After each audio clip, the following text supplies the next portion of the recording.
اعلان کر دیں، اس کے لیے اعلان کر دیں۔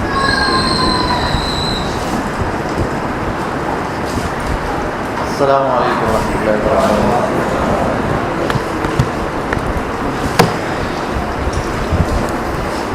ان الحمد للہ نحمده ونستعینه ونستغفره ونعوذ باللہ من شرور انفسنا ومن سیئات اعمالنا، من يهده الله فلا مضل له ومن يضلل فلا هادي له، أشهد أن لا إله إلا الله وحده لا شريك له، وأشهد أن محمدا عبده ورسوله، أما بعد فأعوذ بالله من الشيطان الرجيم، بسم الله الرحمن الرحيم، وقرن في بيوتكن ولا تبرجن تبرج الجاهلية الأولى وأقمنا الصلاة وآتينا الزكاة وأطعنا الله ورسوله، إنما يريد الله ليذهب عنكم الرجس أهل البيت ويطهركم تطهيرا، واذكرن ما يتلى في بيوتكن من آيات الله والحکمہ ان اللہ کان لطیفا خبیرا۔ اللہ رب العالمین محمد الرسول اللہ صلی اللہ علیہ وسلم اور اس کے اہل بیت اور پیروکاروں پر، فرما برداروں پر تا قیامت تک جتنے بھی آنے والے ہیں ان سب مسلمانوں پر رحمت نازل فرمائے۔ میرے بھائیوں، آج جس سلسلے میں جس مضمون پر بات کرنا چاہتا ہوں اس کو سمجھنے کے لیے جو حدیث میں بیان کرنے جا رہا ہوں اس حدیث کو سمجھنا انتہائی ضروری ہے۔ تو میں آپ سب ساتھیوں کی توجہ چاہتا ہوں، اللہ کی رضا کی نیت سے اس کو سنیے۔ امام مسلم رحمہ اللہ نے ایک حدیث روایت کیا ہے کہ رسول اللہ صلی اللہ علیہ وسلم غدیر خم کی جگہ پر آئے اور وہاں پر ایک چشمہ تھا، کنواں تھا، اور اس علاقے میں رسول اللہ صلی اللہ علیہ وسلم نے خطبہ دیا جس کو خطبہ غدیر خم کہا جاتا ہے۔ رسول اللہ صلی اللہ علیہ وسلم نے فرمایا، الا انما انا بشر، خبردار رہیے کہ میں بشر ہوں، انسان ہوں۔ اور اس کے بعد فرمایا کہ قریب ہے، ہو سکتا ہے کہ اللہ کی طرف سے بلاوا آ جائے، یعنی موت کا فرشتہ موت کا پیغام لے کر آ جائے اور میں دنیا سے چلا جاؤں، تو میں تم میں ترکت فیکم ثقلین، دو بھاری چیزیں، دو عظیم چیزیں، دو اہم چیزیں چھوڑ کے جا رہا ہوں۔ اولہما، ان میں سے پہلی چیز جو ہے کتاب اللہ، اللہ کی کتاب، اس کے بارے میں بھی ارشاد فرمایا، اور دوسری چیز اہل بیتی، میرے اہل بیت۔ تو اللہ کی کتاب کے بارے میں وضاحت کی، ہدایت کی اپنی امت کو، اور اہل بیت کے بارے میں ایک ہدایت کی، دونوں کو سمجھنا بہت ضروری ہے۔ رسول اللہ صلی اللہ علیہ وسلم نے فرمایا، میں اللہ کی کتاب چھوڑ کے جا رہا ہوں، فیہ ھدی و نور، اس میں ہدایت ہے اور روشنی ہے، عمل کے لیے بھی ہدایت ہے اور عقیدے کے لیے بھی ہدایت ہے، یہ روشنی ہے۔ میرے بھائیوں، یاد رکھیں، کفار کی طرف سے جو چیزیں مسلمانوں کے اندر آتی ہے وہ روشنی نہیں ہے، نہ وہ روشن خیالی ہے، وہ تاریکی ہے اور تاریک خیالی ہے۔ وہ ذہن کو، وہ دل کو تاریک کرتا ہے، دل و دماغ کو گندا کر دیتا ہے، روشنی وہی ہے جس کو اللہ نے روشنی کہا ہے، وَالنُّورِ الَّذِي أَنزَلْنَا، وہ نور، وہ روشنی جس کو اللہ نے نازل کیا ہے، اتارا ہوا ہے۔ تو اس روشنی کے بارے میں رسول اللہ صلی اللہ علیہ وسلم نے فرمایا فَخُذُوا بِهِ وَاسْتَمْسِكُوا بِهِ، اس کو پکڑے رکھو اور اس کو مضبوطی سے پکڑ لو۔ اب دو الفاظ کہے، اس کو پکڑ لو، اس کو پکڑ لو۔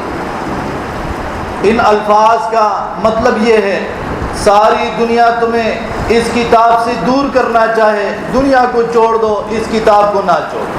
فَخُذُوا بِهِ، اس کو پکڑے رکھو۔ دوسری احادیث میں اس طرح کے ارشاد مبارک ہے کہ عَضُّوا عَلَيْهَا بِالنَّوَاجِذ، اپنے داڑھ کے دانتوں سے، اس مضبوط دانتوں سے اس کو مضبوطی سے پکڑ لو کہ کوئی اس کو چھڑا نہ سکے۔ اور اس کے بعد فرمایا وَاسْتَمْسِكُوا بِهِ، مضبوطی سے اس پر عمل کرو۔ لوگ کہتے ہیں باپ دادا خلاف ہے، شیخ خلاف ہے، امام خلاف ہے، علاقہ خلاف ہے، رواج خلاف ہے، سارے خلاف ہوں، آپ کو معلوم ہو جائے کہ یہ بات اللہ کی ہے اور اللہ کے رسول کی ہے تو سمعنا وَأَطَعْنَا کہنا یہ مسلمانوں کا طریقہ ہے کہ ہم نے سن لیا اور ہم عمل کرنے کے لیے تیار ہیں۔ منافقین اور یہود کا طریقہ یہ ہوا کرتا تھا، وہ بھی سنتے تھے۔ یہ بات یاد رکھیں میرے بھائیوں، یہ صرف سننا کوئی کمال نہیں ہے۔ بہت سے لوگ سنتے ہیں، بہت سے لوگ انفارمیشن معلومات حاصل کرتے ہیں، کمال یہ ہے کہ سنی ہوئی باتوں پر ہم عمل کریں۔ یہود کہا کرتے تھے ہم نے سن لیا لیکن وَعَصَيْنَا عمل نہیں کریں گے۔ صحابہ کرام کے بارے میں سورہ انفال میں ذکر ہے، یہ لوگ کہتے ہیں، سورہ بقرہ میں ذکر ہے سمعنا وَأَطَعْنَا، یہ کہتے ہیں ہم نے سن لیا عمل کریں گے، ہم مانتے ہیں اس بات۔ تو ہم سب کو ایسا ہونا چاہیے، ہر درس جو ہم سنتے ہیں، ہر خطبہ جو ہم سنتے ہیں، ہر نصیحت جو ہم سنتے ہیں، اس کو عمل کرنے کی نیت سے سنیں کہ انشاءاللہ ہم اس پر عمل کریں گے۔ اور اس میں کوئی شرم کی بات نہیں ہے، کوئی بے عزتی نہیں ہے، کوئی کسی کا محکوم ہونا نہیں ہے، کیونکہ یہ بات اس کہنے والی کی نہیں ہوتی، یہ میری باتیں نہیں ہے، یہ اس اللہ کی باتیں ہیں جو کہ میرا بھی رب ہے، آپ سب کا بھی رب ہے۔ اس پر اگر ہم عمل کرتے ہیں تو اپنے رب کی باتوں پر، اپنے رسول کی باتوں پر ہم عمل کرتے ہیں۔ وَخُذُوا بِهِ وَاسْتَمْسِكُوا بِهِ، مضبوطی سے اس پر عمل کرو۔ تو ایک یہ ارشاد فرمایا، اور اس کے بعد رسول اللہ صلی اللہ علیہ وسلم نے فرمایا اہل بیت، میرے اہل بیت کے بارے میں اذکرکم اللہ، میں تمہیں اپنے اہل بیت کے بارے میں اللہ کی یاد دلاتا ہوں۔ میرے اہل بیت کے بارے میں اللہ سے ڈریے، میرے اہل بیت کا خیال رکھیے، ان کا احترام کیجیے، ان کا ادب کیجیے، ان سے محبت رکھیں۔ اگر کسی کے بارے میں آپ اللہ سے ڈر رہے ہو تو یہ ساری چیزیں اس کے ساتھ شامل ہو، آپ اس کو سپورٹ بھی کرو گے، اس کا خیال بھی رکھو گے، اس کا دفاع بھی کرو گے، اس سے محبت بھی کرو گے، یہ ساری چیزیں اس کے ساتھ ہیں۔ اگر ہم اپنی اولاد کے بارے میں اللہ سے نہیں ڈرتے تو انہیں کھلا چھوڑ دیتے، اپنے بھائیوں کے بارے میں، اپنی بیوی بچوں کے بارے میں اللہ سے نہیں ڈرتے تو یہ ساری چیزیں بھی رخصت ہو جاتی ہیں۔ اور جب ہم اپنے بارے میں اور اپنے اولاد کے بارے میں اللہ سے ڈرتے ہیں تو یہ ساری نعمتیں اللہ اس خوف کی وجہ سے دے دیتا ہے، ساری کی ساری نعمت ایک اللہ کی خوف کی وجہ سے۔ کوئی نہیں دیکھ رہا ہوتا، کسی کو پتہ نہیں چلتا، اور انسان گناہوں سے، ظلم سے اپنے آپ کو بچاتا ہے۔ یہ وہ شخص جو ہے بہترین شوہر بن سکتا ہے، بہترین بھائی بن سکتا ہے، باپ بن سکتا ہے، بیٹا بن سکتا ہے جو اللہ سے ڈرتا ہو، اس بارے میں کہ میرا باپ جو ہے اس کے بارے میں اللہ مجھ سے پوچھے گا، میرا بیٹا جو ہے اس کے بارے میں اللہ مجھ سے پوچھے گا، بھائی کے بارے میں پوچھے گا، بیوی کے بارے میں پوچھے گا، پڑوسی کے بارے میں پوچھے گا، دوست کے بارے میں پوچھے گا۔ جب یہ خیال ذہن میں آ جائے تب یہاں سے اصلاح کا عمل شروع ہوتا ہے، یہ کنجی ہے۔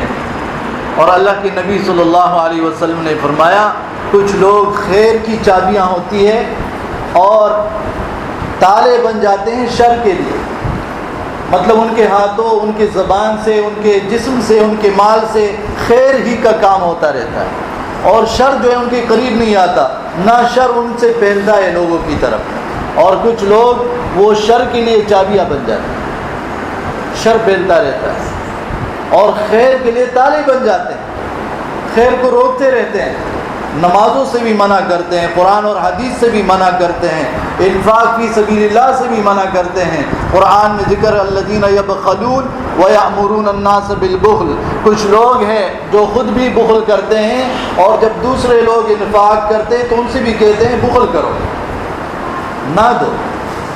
ویأمرون الناس بالبخل، خود بھی اللہ کے راستے سے رکے رہتے ہیں اور دوسرے لوگوں کو بھی اس سے روکتے ہیں، قرآن اور حدیث سے روکتے ہیں۔ تو یہ حدیث جو مسلم کی حدیث ہے، میں دوبارہ اس کا خلاصہ ذکر کرتا ہوں، یہ بہت اہم مسئلہ ہے، شاید کچھ بھائیوں کا اس کے بارے میں علم نہ ہو کہ یہ ہمارے ایمان کا شعبہ ہے، اس کے بغیر ایمان جو ہے کامل نہیں ہوتا۔ وہ ہے اہل بیت کی محبت، اور اسی محبت میں کچھ لوگوں نے کمی کر ڈالی کہ ان کو پتہ ہی نہیں ہے کہ اہل بیت سے محبت کرنا ہے، اور کچھ لوگوں نے زیادتی کر ڈالی کہ انہوں نے ان کو مشکل کشا سمجھ لیا، حاجت روا سمجھ لیا، ان کے ناموں پر رسم و رواج شروع کر دیے، بدعات شروع کر دیے، شرکیات شروع کر دیے۔ میرے بھائیوں، صراطی مستقیم اسی کو کہا جاتا ہے جس میں نہ کمی ہوتی ہے نہ زیادتی ہوتی ہے، اور شیطان ہمارے ساتھ یہی کام کرتا ہے، اگر زیادتی کی طرف ہمیں نہ لے جا سکے تو کمی میں مبتلا کر دیتا ہے۔ آج لوگوں کو پتہ ہی نہیں اہل بیت کون ہے، اہل بیت کون ہے؟ مسلم کے حدیث ہے۔ میں تمہیں اللہ کی یاد دلاتا ہوں اپنے اہل بیت کے بارے میں، تو اس لیے اس کو سمجھنا انتہائی ضروری ہے۔ اب دوسری حدیث سناتا ہوں۔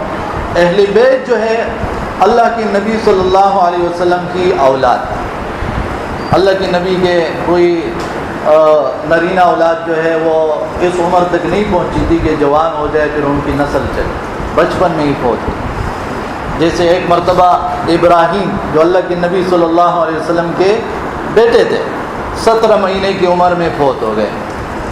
اللہ کے نبی رو رہے تھے، صحابہ نے کہا تم بھی رو رہے ہو، تو کہا یہ تو رحمت ہے، یہ تو رحمت ہے۔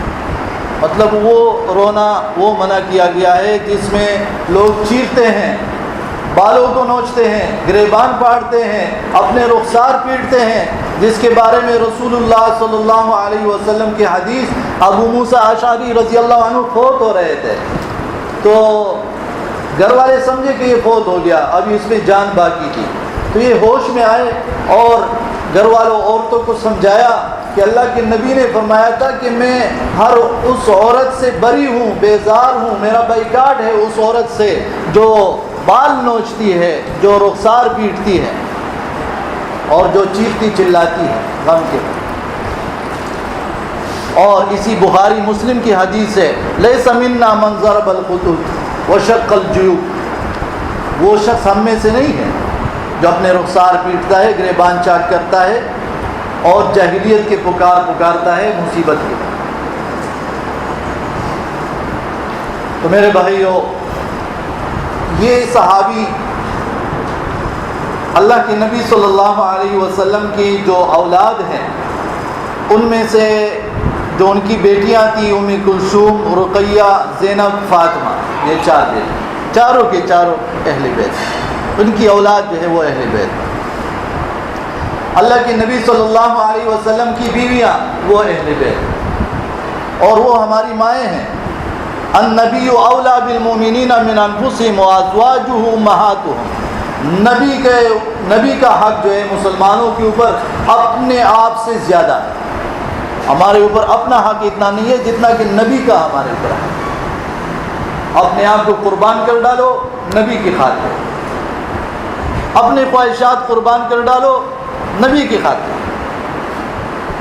کیونکہ نبی کا حق جو ہے ہمارے اپنی جسم اور جان سے وہ زیادہ ہے۔ اور اسی طرح وہ بھی اہل بیت ہے جو کہ نبی صلی اللہ علیہ وسلم کے چچاؤں میں سے مسلمان ہوئے تھے۔ یاد رکھیں، جو مسلمان ہوئے تھے اس لیے ابو طالب ابو لہب نبی صلی اللہ علیہ وسلم کے چچا ہے، لیکن وہ اہل بیت میں سے نہیں، کیونکہ وہ کافر۔ آج جو لوگ کہتے ہیں ہم سید ہیں اور شرکیات میں اپنے آپ کو مبتلا کیا ہوتا ہے، شرم کرو یہ نام لیتے ہوئے۔ کوئی سید ہے، کوئی اہل بیت وہ شرک نہیں کرتا، کوئی ایسا نہیں کرتا۔ اور آج کل جو لوگ کہتے ہیں اس کا تو ثابت کرنا بھی مشکل ہے کہ واقعی جو ہے نا یہ اہل بیت میں سے ہے کہ نہیں۔ شجرہ کہاں تک ہے بھائی، ریکارڈ کہاں تک ہے؟ تو یہ 3 قسم کے میں نے بتا دیے۔ اس میں نبی صلی اللہ علیہ وسلم کے چچا ہے عباس رضی اللہ عنہ، اس کی ساری اولاد یہ اہل بیت ہیں۔ نبی صلی اللہ علیہ وسلم کے چچا ہے حارث، اس کی ساری اولاد وہ اہل بیت ہیں۔ اسی طرح نبی صلی اللہ علیہ وسلم کے چچوں کے جو بیٹے تھے مسلمان ہوئے تھے، ابو طالب کا بیٹا تھا علی رضی اللہ عنہ، وہ مسلمان صحابی ہے، خلیفہ ہے، وہ اہل بیت میں سے ہیں۔ اسی طرح جعفر اور اس کی اولاد یہ اہل بیت میں سے، عقیل اور اس کی اولاد یہ اہل بیت میں سے ہے رضی اللہ عنہ، اللہ ان سب سے راضی۔ حدیث مبارک میں آتا ہے، مسلم میں حدیث ہے، رسول اللہ صلی اللہ علیہ وسلم کے دادا عبد المطلب، اس کے بیٹے حارث، اس کے بیٹے ربیعہ، اس کے بیٹے عبد المطلب۔ اب دیکھیں جو پردادا ہے اور اسی طرح پڑپوتا ہے، دونوں کے نام عبد المطلب۔ عربوں میں اکثر یہ ہوتا ہے ایک ہی گھر میں کئی نام ایک جیسے ہوتے تھے۔ یہ تو ہمارا معاشرہ ہے کہ اس پہ لڑائیاں ہوتی رہتی ہے، ان میں ایسا نہیں تھا۔ وہ کہتے ہیں عبد المطلب کہ میں بیٹا ہوا تھا، عباس رضی اللہ عنہ تھے اور اسی طرح میرا باپ تھا ربیعہ، تو انہوں نے مجھے بلایا اور فضل کو بلایا جو کہ عباس رضی اللہ عنہ کے بیٹے تھے، ہم دونوں کو بلایا۔ ہمارے والد صاحب نے ہم سے کہا، مطلب عبد المطلب کو ربیعہ نے کہا اور فضل کو عباس رضی اللہ عنہ نے کہا، یہ خود بھی صحابی ہے، کہ جاؤ رسول اللہ صلی اللہ علیہ وسلم کے پاس جاؤ کہ جو زکوٰۃ کی ڈیوٹی ہے، زکوٰۃ جمع کرنے کی جو ڈیوٹی ہے اس پر ہمیں بھی لگا دو، کیونکہ ہم زکوٰۃ تو نہیں لے سکتے، اہل بیت جو ہے نا زکوٰۃ نہیں لیتے تھے، تو زکوٰۃ کی جو ڈیوٹی کریں گے اس کی تنخواہ تو لے سکتے ہیں، تنخواہ لے لیں گے۔ اچھا تنخواہ کیوں لے، یہ ضرورت کیوں آئی؟ جوان ہو گئے ہیں، لڑکے جوان ہو گئے ہیں اور ان سے والد کہہ رہے جاؤ کماؤ تاکہ شادی کر سکو اور شادی میں حق مہر وہ ادا کر سکو۔ صحابہ کرام میں دیکھیے، یہ حدیث جب آپ پوری سنیں گے تو آپ کو اندازہ ہوگا کہ لڑکیاں دیکھنے سے پہلے، گھر دیکھنے سے پہلے کہ کون سی گھر میں شادی کرنی ہے، ان کو یہ فکر ہوتی تھی کہ حق مہر جمع کریں، اور آج لوگ جو ہے نا حق مہر دیتے ہی نہیں پوری زندگی، اور وہ چیز جو ہے اس پر زیادہ توجہ ہوتی ہے جو کہ ہے ہی نہیں، جیسے جہیز۔ شادی جو ہے صحابہ کرام میں لڑکے والوں پر بھاری ہوتی، مشکل ہوتی، لڑکی والے بیگم ہوتے، آج جو ہے لڑکی والوں پر ہی بوجھ ہے شادی، لڑکے والے بیگم۔ خالی کمرہ جو ہے نا وہ کمرہ خالی کر دیا، سب کچھ آ رہا ہے لڑکی کی طرف، سب کچھ آ رہا ہے، کہاں پر جا رہے ہیں؟ یہ جہیز کی یہ جو رسم ہے، یہ جو طریقہ ہے، یہ تو ہندوؤں کا ہے اصل، وہاں سے ہے۔ اگر داماد کوئی ہے جو واقعی سخت مجبور ہے، اس کے بعد کچھ نہیں ہے، آپ ویسے اس کا سپورٹ کرتے ہو، مدد کرتے ہو، اس میں کوئی مسئلہ نہیں ہے، کوئی تحفے تحائف دیتا ہے، کوئی مسئلہ نہیں ہے، لیکن یہ جو بن گیا ہے اگر نہ دے تو کہتے ہیں کہ ایسے ہی بیچ دیا، ساری عمر کے لیے جنا عار سمجھا جاتا ہے۔ جس طرح کہتے ہیں اگر کوئی مر جائے اس پر خیرات نہ کرے یا اس کی قبر کو پختہ نہ بنائے تو کہتے ہیں ایسے ہی جو ہے اس کو گاڑ دیا ہے زمین، بڑے تنگ تھے ان سے۔ لوگوں کی بات ہے، آج ہمیں اس کی پرواہ نہیں ہے کہ قیامت کے دن اللہ ہم سے کیا پوچھے، قیامت کے دن کی رسوائی اس کی پرواہ نہیں ہے، لوگوں کے باتوں کی ہمیں بہت زیادہ فکر ہے، بہت زیادہ پرواہ ہے۔ تو یہ دونوں گئے، اور اللہ کے نبی صلی اللہ علیہ وسلم سے مسجد نبوی میں ملے۔ تو اللہ کے نبی نے جب نماز پڑھ کے ان کو دیکھا تو پیار و محبت سے ان کو کانوں سے پکڑا، کان سے پکڑا ان کو، اور پھر اس کے بعد جو ہے گھر تشریف لے گئے، زینب رضی اللہ عنہا کی گھر تشریف لے گئے، اور خود جانے کے بعد پھر ان کے لیے جو نا پیغام بھیجا کہ آپ بھی گھر آ جاؤ۔ پہلے خود گئے گھر، جس طرح عام طور پہ ہوتا ہے، گھر میں بات وغیرہ کر دیتے ہیں، پردے وغیرہ، پھر آ ان کو بلایا۔ یہ دونوں نوجوان اندر آ گئے، پوچھا کہ کس لیے آئے ہیں؟ اب یہ دونوں شرما رہے ہیں، لڑکے ہیں، ایک کی دوسرے کی طرف دیکھ رہے ہیں کہ تم بات کرو، دوسرا کہے تم بات کرو۔ اس میں سے ایک نے بات کر ڈالی کہ ہم اس لیے آئے ہیں کہ شادی کرنا چاہتے ہیں اور حق مہر ادا کرنے کے لیے خرچہ نہیں ہے ہمارے والد صاحب کے پاس۔ انہوں نے کہا کہ خود کماؤ، جمع کر لو تاکہ شادی ہو جائے، تو ہمیں زکوٰۃ کی جو ڈیوٹی ہے اس پر لگا دو، ہمیں جاب دے دو۔ اللہ کے نبی صلی اللہ علیہ وسلم خاموش ہو گئے۔ اور دیکھیے یہ ہوتا ہے، آپ کے پاس کوئی مسئلہ لے کے آتا ہے، آپ اس کا وہ جو مسئلہ ہے، جو پریشانی ہے، اس کو مکمل طور پر جڑوں سے جو ہی ختم کر دو اس پریشانی کو۔ اللہ کے نبی ایسا مدد کرتے تھے۔ دیہاتی لوگ آتے اور کہتے، اپنے علاقوں میں چلے جاتے کہ ایسا نبی ہے کہ اتنا کچھ دیتا ہے کہ بالکل اس کو فکر ہی نہیں کہ غریب ہو جاؤں گا، اتنا کچھ دیتا ہے کہ بندہ امیر ہو جاتا ہے۔ تو اللہ کے نبی صلی اللہ علیہ وسلم نے ایک دوسرے صحابی کو بلایا جو کہ اس کے چچا ہیں، عبد المطلب کے چچا ہیں، ربیعہ کے بھائی تھے، نوفل نام تھا اس کو بلایا، اس سے کہا کہ تیری بیٹی ہے، اس کی شادی عبد المطلب سے کر۔ پھر جو نا ایک اور شخص کو بلایا، مہویہ نام تھا اس کا، اس سے کہا تیری بیٹی ہے، اس کی شادی فضل سے کر۔ اچھا یہ تو رشتہ ہو گیا، حق مہر کا مسئلہ تو اب بھی ہے۔ تو یہ جو مہویہ تھا یہ اس مال پہ نگران تھا جو کہ خمس جس کو کہا جاتا تھا، غنیمت کا مال جب اکٹھا ہوتا تھا تو اس میں سے 5واں حصہ اللہ کے نبی صلی اللہ علیہ وسلم کے لیے ہوتا تھا، اور اس 5واں حصے میں سے ایک حصہ نبی صلی اللہ علیہ وسلم کے لیے، 5واں جو حصہ ہوتا تھا اس میں پھر اس کو 5 حصوں میں تقسیم کرتے تھے۔ 5 حصوں کے علاوہ جو 4 ہوتے تھے وہ مجاہدین میں تقسیم ہوتے تھے۔ 5واں حصہ یہ 5 حصے تقسیم ہو جاتے تھے، ایک حصہ اللہ کے نبی صلی اللہ علیہ وسلم کے لیے، دوسرا اس کے رشتہ داروں کے لیے، تیسرا یتیموں کے لیے، چوتھا جو ہے مسکینوں کے لیے، اور 5واں حصہ جو ہے مسافروں کے لیے، اس میں سے خرچ کیے جاتے ہیں۔ تو مہویہ سے کہا کہ یہ جو ان کے حق مہر بنتے ہیں وہ اس مال سے، خمس کے مال سے ادا کریں، زکوٰۃ کے مال سے نہیں، خمس کے مال سے، کیونکہ کہا اللہ کے نبی صلی اللہ علیہ وسلم نے ہمارے لیے، ہمارے اہل بیت کے لیے زکوٰۃ جائز نہیں ہے، انما ہی اوساق الناس، یہ لوگوں کی میل کچیل ہے، یہ جو ہمارے بزنس میں، مزدوری میں، کاروبار میں ہم سے بہت سی غلطیاں ہوتی ہے جو جس کا ہمیں کچھ پتہ بھی نہیں چلتا، تو اس زکوٰۃ سے اللہ اس کو دور کرتا ہے، وہ میل کچیل نکالتا ہے اس مال سے۔ تو یہ وہ ہے، اس لیے اللہ کے نبی خود بھی نہیں لیتے تھے اور اپنی اولاد کے لیے بھی منع کر دیا۔ اس میں ایک اور حکمت یہ بھی تھی کہ کوئی یہ نہ کہے کہ یہ جو سارا کھیل کر رہا ہے، جو سارا پیغام دعوتیں چل رہی ہے، یہ مال جمع کرنے کے لیے۔ اللہ کے نبی جو ہے نہ تو زکوٰۃ لیتے، نہ اپنی اولاد کے لیے لیتے، اور نہ جو ہے نا اللہ کے نبی میراث چھوڑ کے جاتے۔ اللہ کے نبی کا جو مال ہوتا تھا وہ عام لوگوں میں تقسیم ہوتا، اولاد نہیں لیتی۔ تو اس میں بڑی وہ حکمتیں ہوتی ہیں۔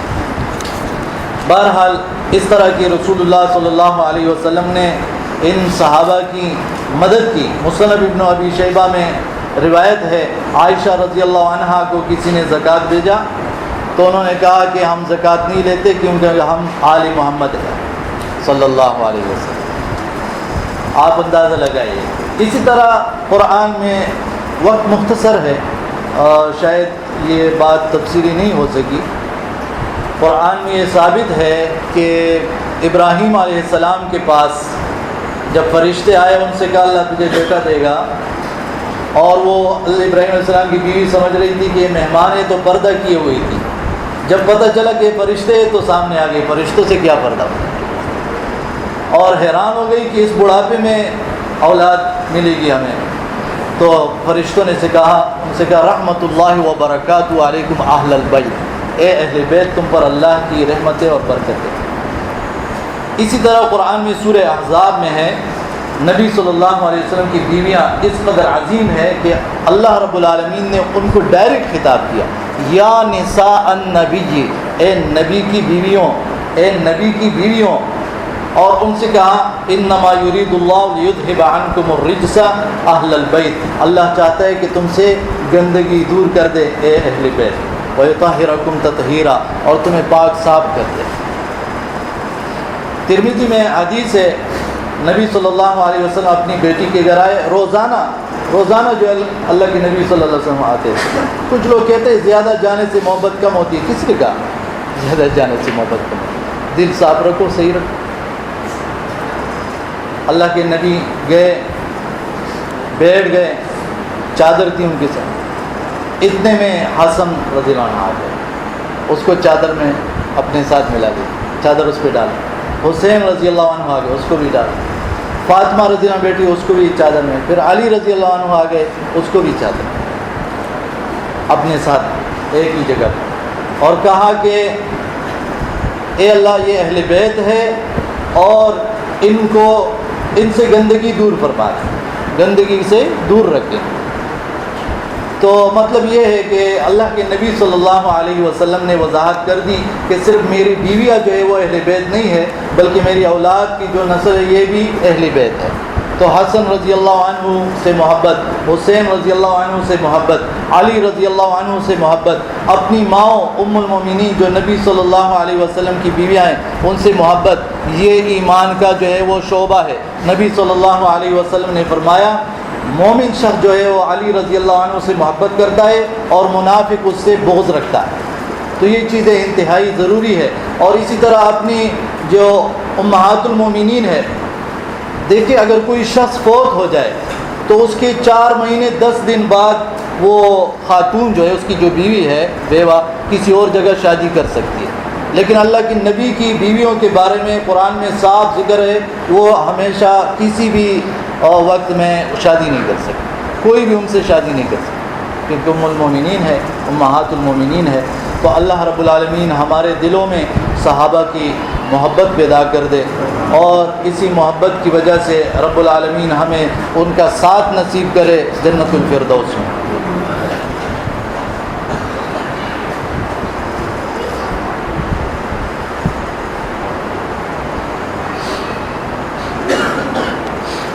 ان الحمد للہ نحمده ونستعینه ونصلی علی رسوله الکریم، اما بعد فاعوذ باللہ من الشیطان الرجیم، بسم اللہ الرحمن الرحیم۔ محمد رسول اللہ والذین معه اشداء علی الکفار رحماء بینہم۔